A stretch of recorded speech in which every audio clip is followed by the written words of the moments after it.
If your toddler or child hits another child, I'm going to show you exactly what you need to do. And what's mind-numbing, what's mind-blowing, is the other solutions that so many other people teach out there.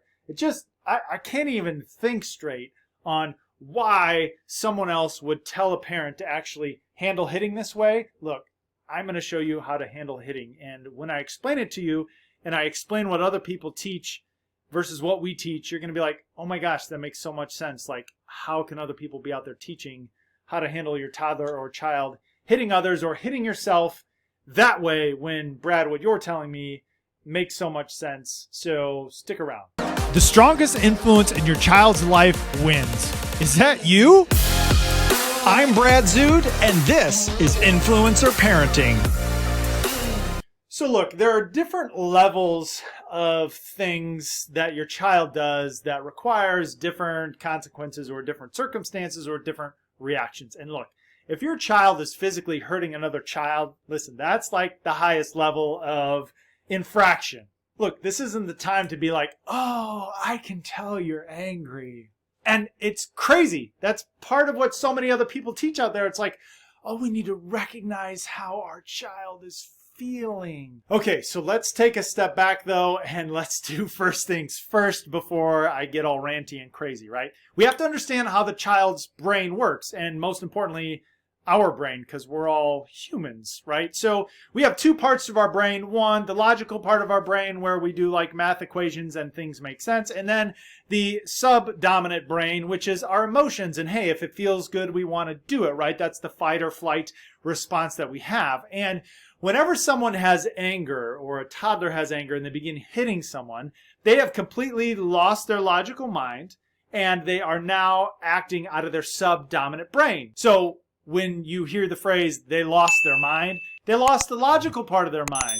Now they are simply operating under emotions. So like if you're in a conversation and you're trying to have a conversation with somebody and then you're finally starting to get frustrated, you can tell that your logical part of your brain is weaning and your subdominant brain is taking over in the frustrations and the feelings and emotions. And that's exactly what happens when your toddler starts hitting somebody. They are almost mindlessly acting out of the anger and the rage and the feeling that they're having towards you or another child. So look, this isn't the time to give them the old, oh, I'm sorry you're feeling that way. I know that you wanted to play with that toy. Or the classic, I understand that you're feeling anger right now.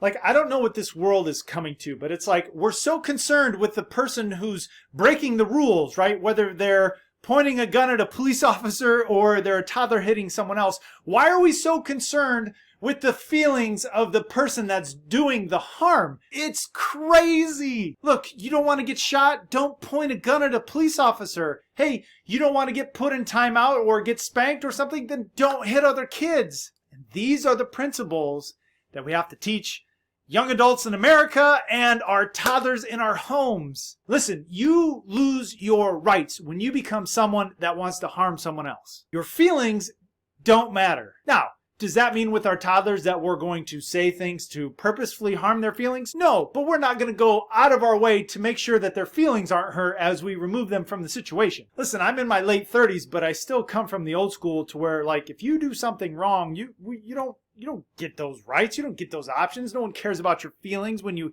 hit other kids. So my wife, Greta, and I, we have 7 children of our own, soon to be 8. And listen, when one of my kids hits another one of my kids, the child that does the hitting, I will take them and say, listen, I will not let you hurt my other children. I will protect my other children from you. Just the same way that I would protect you from another child at church or at school or wherever that is going to do harm to you. So whether it's my child doing the hitting or another child that's hitting my child, listen, the threat needs to be neutralized, right? We need to stop immediately in the moment the behavior of hitting and remove them from the situation. We're not going to sit down and have some type of philosophical conversation because listen, when you're operating in your subdominant brain, you're not thinking logically. Look, this is why people misuse timeout. What is timeout for?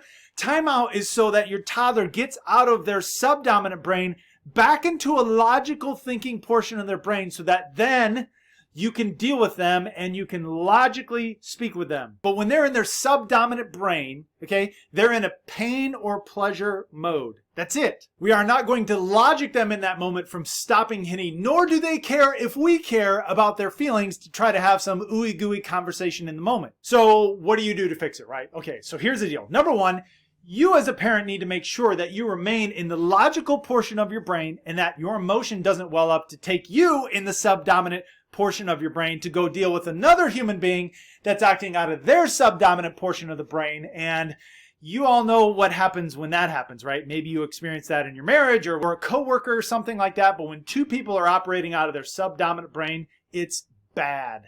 So how do you avoid as a parent not operating out of the subdominant part of your brain when you have a toddler that's doing that?